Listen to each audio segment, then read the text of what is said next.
que la farmacología habla de aspectos generales como parámetros que son útiles para manejar, ¿no?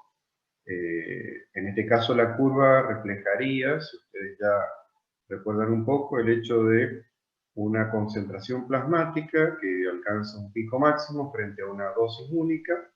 Esto es eventualmente a través de una vía de administración que no es la endovenosa, porque si no la gráfica sería totalmente distinta. Como se puede ver claramente, la concentración parte de un valor muy chiquitito y se va incrementando en el tiempo, si pueden seguir un poco el cursor, hasta alcanzar un pico máximo y después una paulatina disminución.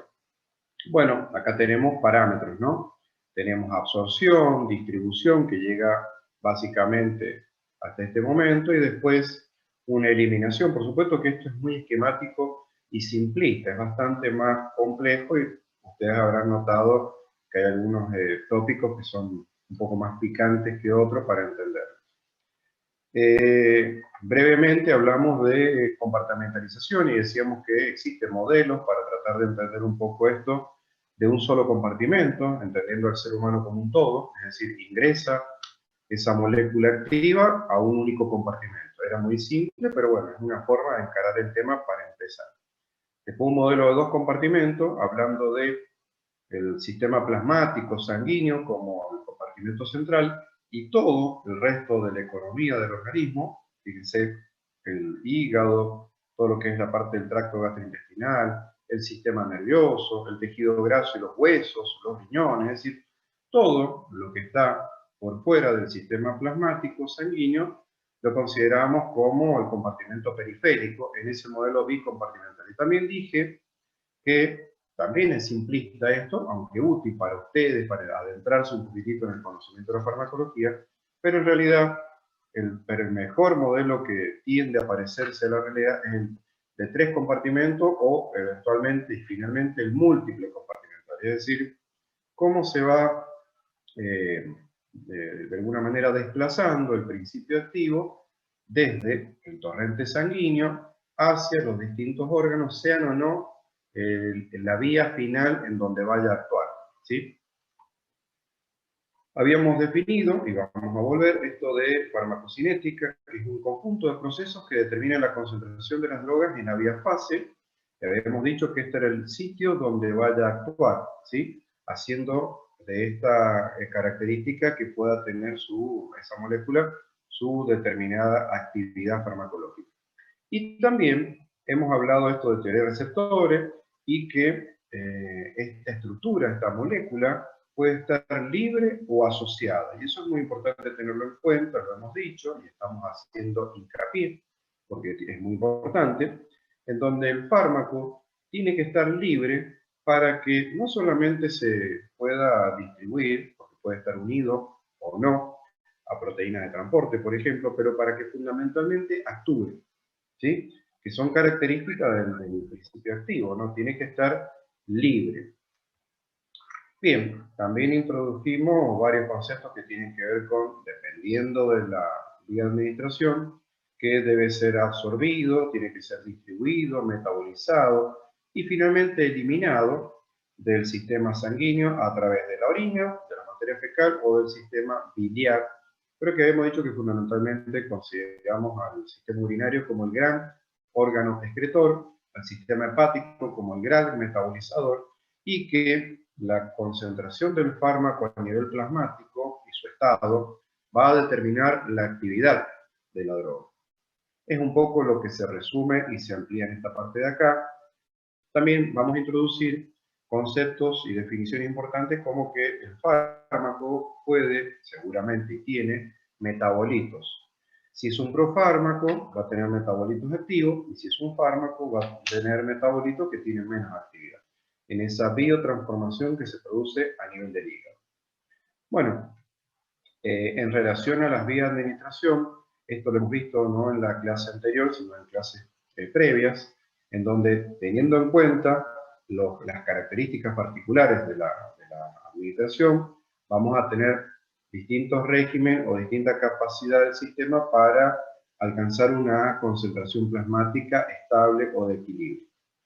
Lo importante digamos, de este punto de la clase es que independientemente del origen, tarde o temprano nosotros tenemos que plantear que el principio activo fundamentalmente se puede alojar a nivel plasmático y que este va a tener distintas distribuciones, inclusive este esquema habla de que hay una relación placentaria y fetal, que es particularmente quizás seguramente de interés para el presente curso, pero que también hay que considerar otras vías en donde va a tener actividad y finalmente eliminación este principio activo que va a ser redistribuido dependiendo de la vía de administración, cómo se va a absorber y distribuir y finalmente cómo puede ser eliminado. Fíjense que la orina es el principal elemento excretor, la materia fecal también es un elemento, pero también podemos considerar que el sudor y la leche materna, por ejemplo, son formas de eliminación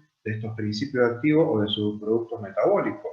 Y también yo comenté en su momento que algunos principios activos y sus metabolitos pueden ser inclusive eliminados a través del aire exhalado. Bueno, esto es simplemente un poco más de lo mismo, no vamos a entrar en detalle. Estos son algunos ejemplos que yo se los dejo para que ustedes los lean, los tengan presentes, pero no quiere decir que uno, insisto, los vaya a tomar de memoria, sino que son de alguna manera algunas características más destacadas, por ejemplo, en relación a qué patrón tienen en relación a la absorción, teniendo en cuenta las vías, si son subcutánea, intravenosa, intramuscular, o la más frecuente, que es la oral, en cuanto a la especial utilidad que puedan tener y también las precauciones y las advertencias según las vías de absorción y de eliminación, ¿sí? Esto es un poco más de lo mismo, no vamos a entrar en detalle, no entremos en detalle. Acá sí nos vamos a detener un poquito. ¿Por qué? Porque justamente esto es algo de lo que se ha hecho mención en clases anteriores, pero ahora con un esquema gráfico intento que se entienda un poco más en profundidad a qué se hace referencia. Decíamos que el fármaco, el principio activo, la droga, para que actúe, tiene que estar biodisponible en la biofase, ¿sí? Y todo eso, de alguna manera, es la suma de mecanismos múltiples que hemos ido definiendo y caracterizando y que de alguna manera vamos a tratar de entender a través de esquemas. En este el presente esquema se grafica y se justifica cómo es posible calcular, por ejemplo, la biodisponibilidad, que de alguna manera, como dice la presentación, tiene que ver con la fracción del fármaco administrado y que llega de manera intacta a la circulación general y que se encuentra justamente, como la palabra lo dice, disponible para que actúe, ¿sí? Eso es la biodisponibilidad. ¿Cómo la pueden calcular? Bueno, hay que tener en cuenta un poco los parámetros teóricos, insisto, parámetros teóricos, porque cada principio activo tiene una curva diferencial. Si ustedes ven este tipo de gráficos, ya tienen que ubicarse en algunas cosas que conocen. Tenemos tiempo transcurrido desde la administración del principio activo. Fíjense que acá tenemos dibujado una jeringuita y una cápsula. ¿Qué quiere decir? Que tenemos, por ejemplo, dos formas de administrar un mismo principio activo. Por eso tenemos dos curvas. Una curva que inicia con un punto máximo de concentración que evidentemente a qué administración respondería. A la endovenosa, por ejemplo, o a la cápsula por vía oral. A la endovenosa, profe. A la endovenosa. En teoría, pero es mentira, en teoría se asume que es 100% biodisponible. ¿Por qué digo que es un poco mentirosa la teoría? Porque en realidad hay un delay, hay una demora, un retraso en esto de obtener un pico máximo, ¿sí? Fracción de segundos o segundo, pero se considera y se asume, ustedes van a ver en el libro de texto, que las gráficas son de este tipo. Claramente es mucho más biodisponible una forma farmacéutica de la misma droga por vía endovenosa que por la vía oral. Eso es claro, más allá de que exista un pequeño delay para tener este pico máximo. Pero claramente ustedes pueden ver acá que una droga X administrada por vía endovenosa tiene un pico máximo en un tiempo cero, mientras que la misma droga, misma concentración, administrada por la vía oral, tiene un pico máximo ¿sí? Que está muy por debajo de la misma droga por la otra vía. Muy por debajo. Primero, yo le podría preguntar por qué motivo, en teoría, sucedería esto. Y ustedes deberían responder, básicamente, porque existe un pasaje hepático con un alto metabolismo que hace que la concentración plasmática sea mucho menor que la misma concentración de la droga administrada, que no recibe la degradación, el metabolismo que sucede a nivel hepático. Y por lo tanto se encuentra altamente concentrada en relación a la otra. Por otro lado, si ustedes analizan esta gráfica, la gráfica siempre sirve para aprender y para interpretar. Y yo muchas veces, en la presencialidad, es muy difícil acá, les pido que hagan gráficos, porque muchas veces un gráfico, un esquema, dice mucho más que 1000 palabras. Si ustedes interpretan un gráfico, interpretan el concepto y pueden aplicar el concepto y no estudiarlo de memoria. Entonces, volviendo un poco al tema, fíjense el tiempo que demora un principio activo en alcanzar la concentración plasmática máxima en relación a un fármaco administrado por la vía endovenosa. Mucho más tarde, fíjense que aproximadamente en la mitad del tiempo transcurrido hasta el decaimiento total de la concentración plasmática es lo que se requiere por la vía oral en relación a la vía endovenosa. Mismo principio activo. Bien, ahora vamos a analizar rápidamente lo que pasa como área bajo la curva. Si ustedes recuerdan algún concepto de análisis matemático o alguna cuestión en relación, uno estima que todo el área bajo la curva habla de la concentración plasmática, en este caso del principio activo, en un evento y en otro evento. Y como pueden ver claramente, es mucho más grande el área bajo la curva, que incluye a la forma farmacéutica administrada por vía endovenosa, que al área bajo la curva, que incluye toda la droga que de alguna manera va a circular por el torrente sanguíneo cuando fue administrada por la vía oral. Rápidamente ustedes pueden deducir, interpretar, inclusive después aplicar esto de la biodisponibilidad. ¿Y por qué es importante? Que bueno, no es lo mismo abordar a un paciente que requiera una terapia de urgencia, emergencia, que una terapia que permita cierto tiempo para la actividad de un principio activo. Si ustedes tienen que rescatar a un paciente de una crisis hipertensiva o de una situación muy particular, evidentemente lo van a tener hospitalizado y la vía endovenosa, esa famosa vía, es la que van a utilizar para que rápidamente nosotros tengamos a nivel plasmático circulando un fármaco biodisponible en su máximo, digamos, potencial en relación a lo que sería la vía oral. Bien, entonces, ¿cómo se calcula, teniendo en cuenta toda esta introducción que hemos hecho, la biodisponibilidad de un principio activo? Bueno, la concentración alcanzada por la vía oral, la concentración alcanzada por la vía endovenosa, en este caso inyectada, y multiplicado por 100. Esta fracción multiplicado por 100 nos va a dar una idea de la biodisponibilidad de un determinado principio activo. Es decir, en los dos extremos, donde ese principio activo puede ser más biodisponible y donde ese principio activo va a ser menos biodisponible. Y de esa relación ponderal porque se la refiere al 100%, que es cuando se lo administra por la vía endovenosa, uno puede calcular la biodisponibilidad que va a tener ese principio activo, insisto, tomando como el 100% de la biodisponibilidad corresponde, 100% de disponibilidad corresponde a la vía endovenosa. ¿Ha quedado claro de alguna manera la explicación de este esquema, de esta figura? Sí, profe. Sí, profe. Perfecto.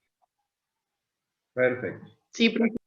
Ahora entonces vamos a empezar a jugar con algunas variables que van a empezar a complicar ese esquema simplista.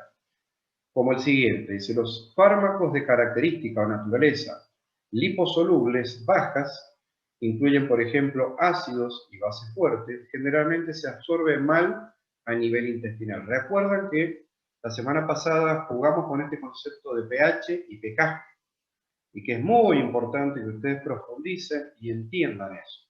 ¿Qué quiere decir? Y que bueno, no es lo mismo, insisto, un fármaco que es un ácido débil, una base débil, y un fármaco que es un ácido fuerte, una base fuerte, en cuanto a la absorción y en cuanto a la eliminación.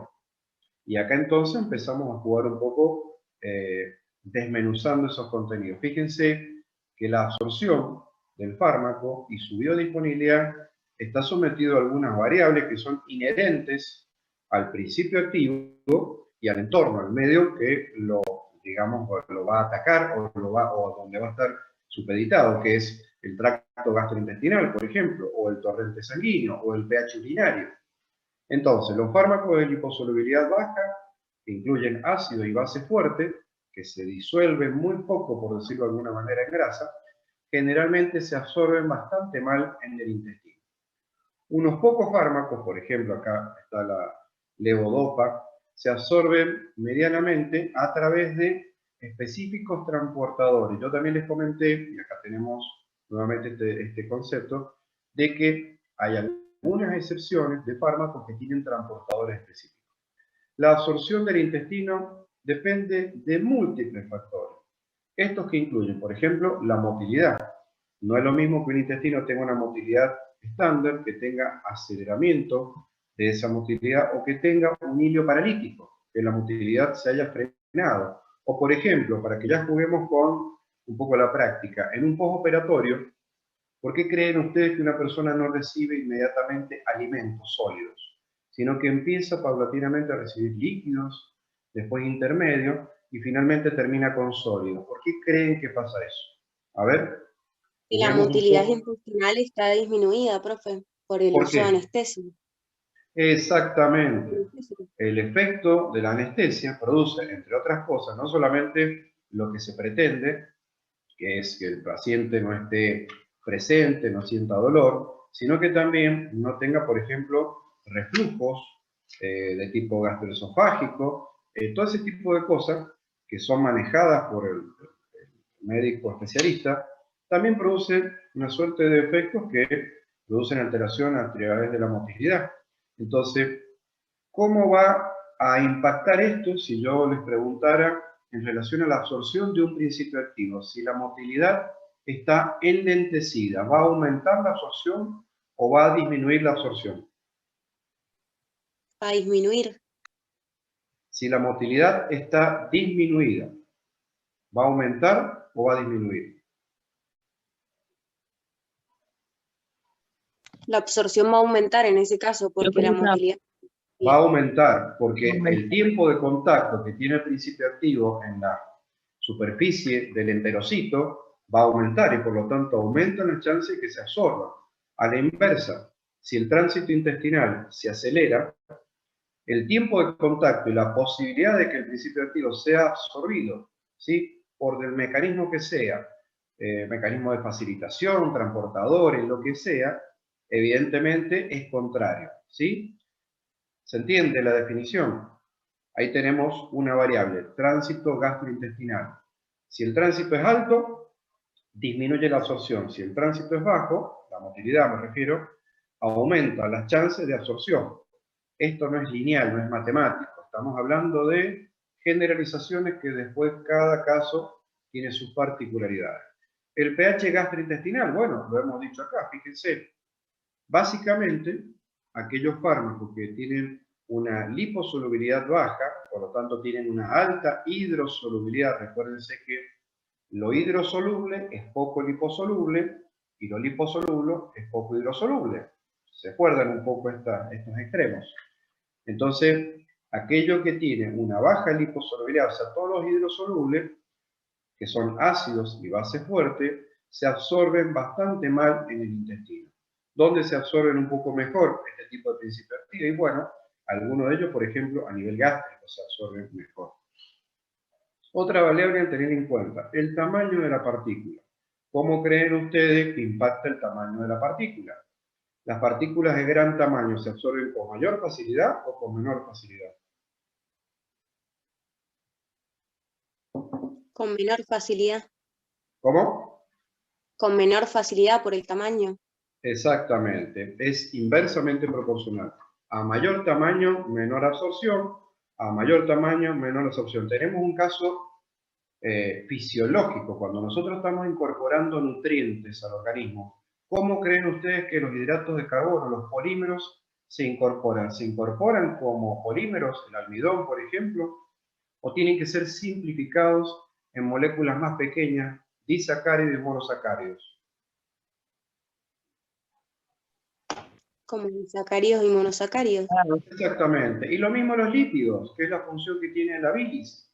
Los lípidos, para que sean internalizados justamente, esa liposolubilidad, por un lado juega a favor, pero por otro lado juega en contra. Los lípidos tienen que ser envueltos en una formación de una verdadera micela a expensa de la síntesis de los ácidos con las sales biliares que forman verdaderas sustancias de naturaleza tensioactiva como jabones, haciendo que grandes gotitas de lípido se transformen en pequeñas gotitas para que puedan ser internalizadas a través de los enterocitos. Bueno, avanzando. También una variable importante a tener en cuenta en la absorción de los fármacos es la interacción físico-química con todo el contenido intestinal. Por ejemplo, hay cierta interacción con el calcio y, por ejemplo, antibióticos como la tetraciclina. Es decir, un tema particular que vamos a ver probablemente la semana que viene, si los tiempos dan, es interacciones medicamentosas o farmacológicas. Y tenemos distintos tipos de interacciones. Acá tenemos interacciones de absorción, ¿sí? Esto nos lleva a algunas conclusiones importantes. Si nosotros queremos un aporte importante de calcio en pediatría, un buen consejo es no dar leche con chocolate, porque ya se ha visto que disminuye de manera significativa la absorción del calcio en la competencia de la absorción con el tema del chocolate. Por decir un ejemplo no farmacológico o farmacológico, teniendo en cuenta que el calcio puede ser de uso farmacológico.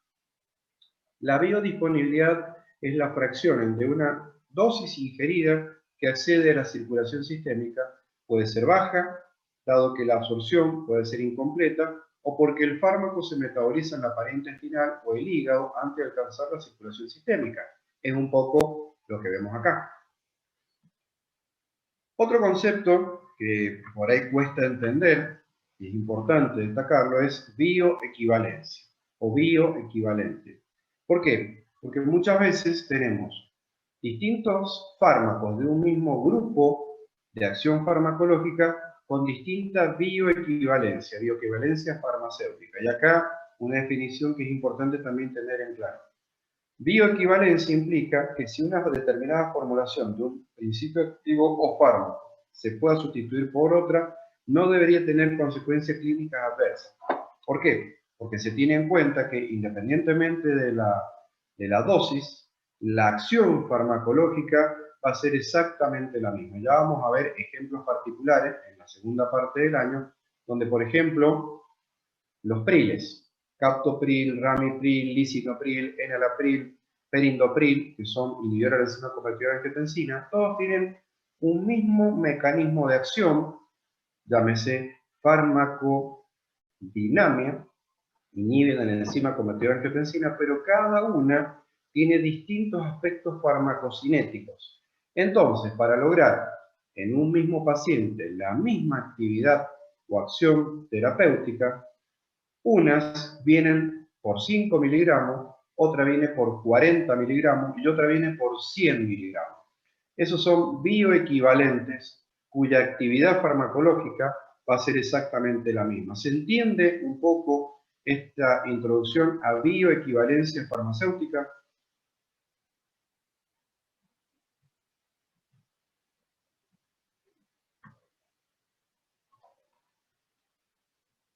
Yo el silencio lo tomo como afirmación. Profe, ¿puedo volver a explicar el ejemplo ese que puso de los PRIL? ¿Sí? Los priles, ramipril, lisinopril, perindopril, enalapril, etcétera, etcétera, porque hay más de 15 o 20 priles, son todos pertenecientes a un grupo de fármacos con actividad cardiovascular, particularmente utilizados en hipertensión arterial, pero no solamente en hipertensión, tienen otros usos, pero fundamentalmente para bajar la presión arterial, porque inhiben la enzima convertidora en angiotensina. Eso es los aspectos farmacodinámicos, mecanismo de acción, inhibir la actividad de esto que vamos a ver en detalle más adelante. Pero yo le dije que ahí tenemos un ejemplo de bioequivalencia. ¿Por qué? Porque si ustedes buscan las presentaciones que tienen cada uno de estos principios activos, van a ver que no tienen los mismos miligramos uno con respecto a otro. Unos son 10 miligramos, otros son 40 miligramos. Para lograr la misma actividad antihipertensiva se requiere más concentración o menos concentración. ¿Por qué? Porque se ha visto que son bioequivalentes, que la actividad farmacológica final en el paciente va a ser exactamente la misma, nada más que para que sean equivalentes, una requiere de más concentración y otro de menos concentración. ¿Se entendió? Sí, perfecto, Profe. gracias. Perfecto. Bueno, vía administración, entonces tenemos que la solubilidad es una variable, la ionización, recordemos que tiene que estar libres, la formulación puede estar solo o asociado, y también hay patología. Yo hablé de ilio paralítico, como una patología, o con alteraciones del tránsito intestinal, por ejemplo, en cuanto a la absorción, o muchas otras patologías. Esto van a hacer que el transporte de drogas pueda ser también activo y pasivo, y la distribución y la eliminación de los fármacos también va a depender de características que tienen que ver con estas variables que hemos introducido rápidamente. Bueno, acá tenemos un ejemplo de distintas vías por las cuales un soluto puede atravesar las membranas celulares. Imagínense que los enterocitos están constituidos por membranas celulares, teniendo en cuenta la vía extracelular, como la luz de lo que sería el intestino, y la vía intracelular ya internalizándose al torrente sanguíneo. Fíjense que algunos principios activos difunden directamente a través de la membrana bilipídica, algunos tienen una difusión a través de canales acuosos, otros requieren de transportadores. Son distintos mecanismos por los cuales un principio activo puede ingresar al torrente sanguíneo. Fíjense que un fármaco liposoluble está generalmente sujeto a un gradiente de concentración de mayor a menor concentración que uno de naturaleza lipofóbico o hidrofílico. Recuerden que es lo contrario, ser hidrofílico quiere decir que es poco lipofílico y ser muy lipofílico quiere decir que es poco hidrofílico. Por eso, la justificación de lo que decíamos al principio, para que un principio liposoluble ingrese tiene que haber una gran concentración extracelular, fíjense el gradiente que tenemos acá, mientras que eso no es importante desde el punto de vista cuando cae la concentración, teniendo en cuenta una alta liposolubilidad o una baja liposolubilidad. Variables a tener en cuenta en cuanto a la absorción. Fíjense qué interesante, por ejemplo, cuando uno analiza para un mismo principio activo distintas concentraciones o formulaciones, como existen distintas formulaciones que pueden modificar la absorción de un principio activo. Acá tenemos 4 distintas formulaciones de un principio activo que se utiliza a nivel cardiovascular, como un inotrópico, un antiarrítmico, que es la digoxina. Un mismo principio activo, la concentración utilizada del principio activo es la misma, pero la formulación, los excipientes, los adyuvantes, todo aquello que mejora la biodisponibilidad del principio activo va a jugar a favor o en contra. Esto, de alguna manera, puede, entre comillas, justificar muchas veces porque una misma droga puede tener distintos valores comerciales según distintos laboratorios. Pongo un ejemplo. Vayan a la farmacia, intenten comprar amoxicilina y pidan el precio de la amoxicilina de 2 o 3 laboratorios y van a ver cómo un laboratorio, Dupomar, puede valer 10 pesos, por decir, y otro laboratorio, Roemer, puede valer 100 pesos. Entonces ustedes me van a decir, doctor, ¿cómo es posible que un mismo principio activo que fue aprobado por ANMAT tenga tanta diferencia de valor? Y yo les voy a responder, parte de la explicación la tenemos acá en este esquema. Otra explicación es el merchandise, la chapa, la venta y toda la logística que tiene un laboratorio como Roemer versus un laboratorio nacional como es Dupomar, por poner un ejemplo. O sea, a lo comercial también se le suma esto. Los argumentos del laboratorio pueden ser que eventualmente los dos están poniendo 500 miligramos de amoxicilina, que es el ejemplo que yo les doy. Eso está. Pero lo que puede argumentar cada laboratorio es que los excipientes, los adyuvantes, los conservantes, los mejoradores, todo lo que hace a la formulación sea distinta. Por lo tanto, su droga puede ser más biodisponible o mejor biodisponible que la droga de otro laboratorio. Ese puede ser un argumento que justifique, entre comillas, porque ciertas indicaciones médicas pueden orientarse más hacia un laboratorio que otro por la formulación, garantizando una mejor biodisponibilidad. ¿Se entiende un poco? No quiero politizar ni sacar de la clase lo que es importante. Lo que es importante es que distintas formulaciones pueden modificar la biodisponibilidad en cuanto a que aceleran o retrasan la absorción de un principio activo. Eso fue publicado hace muchos años por una revista de especialidad que es New England Journal of Medicine y claramente se demostró, por ejemplo, para la digoxina. Bueno, volviendo un poco a eso que estuvimos jugando la semana pasada, la discusión y por lo tanto la absorción de un fármaco también dependen de algo muy importante que es su estado de ionización, es decir, esto que habíamos discutido de que cada principio activo y el medio en el cual se encuentran, determinando un determinado pH, harán que se encuentre ionizado o no ionizado, o una forma protonada o no protonada, y eso aumentará o disminuirá la posibilidad de difusión, por lo tanto, absorción, y también pensemos en la eliminación, porque también tiene que atravesar barreras para ser eliminado. ¿Está clara esa parte? No vamos a volver sobre este aspecto porque nos detuvimos bastante la semana pasada y cuando pregunté si había duda, ninguno la consultó. Es un poco lo que aparece acá.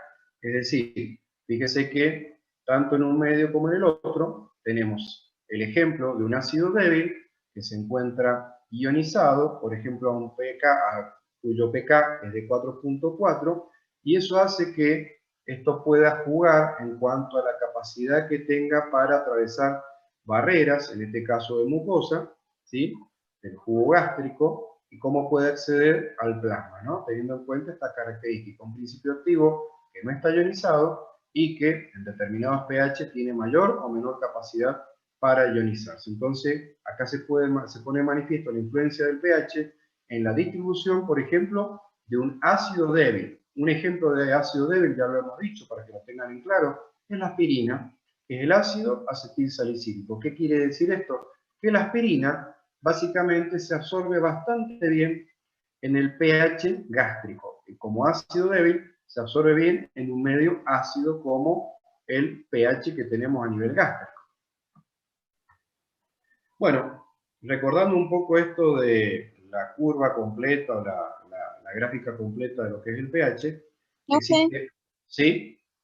Perdón que le interrumpa. ¿Y cuál sería el ejemplo de un ácido fuerte que se pueda absorber bien en intestino? Por lo contrario a a la aspirina, por ejemplo. Un ácido fuerte, Sí. el pentotal sódico, que es un barbitúrico.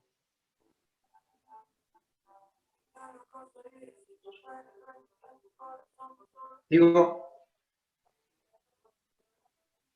¿Sigo? Sí, gracias. Recuerden que cuando se corte la clase, tienen un segundo link para que entremos en la segunda parte, ¿sí? Bueno, este esquema, que si bien está en inglés, pero es bastante elemental, pueden deducirlo, dice que cuando el pH es menor que el pK de la forma protonada, entonces la forma predominante va a ser la que se absorbe. Y cuando el pH es mayor que el pK de la forma desprotonada, es esta parte que encontramos acá, entonces la forma predominante va a ser la que sea absorbida. Y en la zona intermedio es cuando el pH es igual al pK, como les dije la semana pasada, es cuando se encuentra un estado de equilibrio, es decir, el 50% de las moléculas se encuentran ionizadas y el otro 50% de las moléculas se encuentran sin ionizar. Este es un esquema simple de lo que hablamos en detalle la semana pasada. Fíjense, el pH menor que el pK del ácido, el pH mayor que el pK del ácido. Este es el pH y el pK exactamente igual, el punto medio. Recordemos que el pH plasmático es 7.40, es decir, en nuestro esquema estaría aproximadamente por acá, que el pH gástrico está por acá, que el pH intestinal está por acá, intestino delgado es 8.2, entonces tenemos que tener en cuenta esa situación y eso va a permitirnos entender cómo es posible que algunas sustancias se absorban mejor a nivel gástrico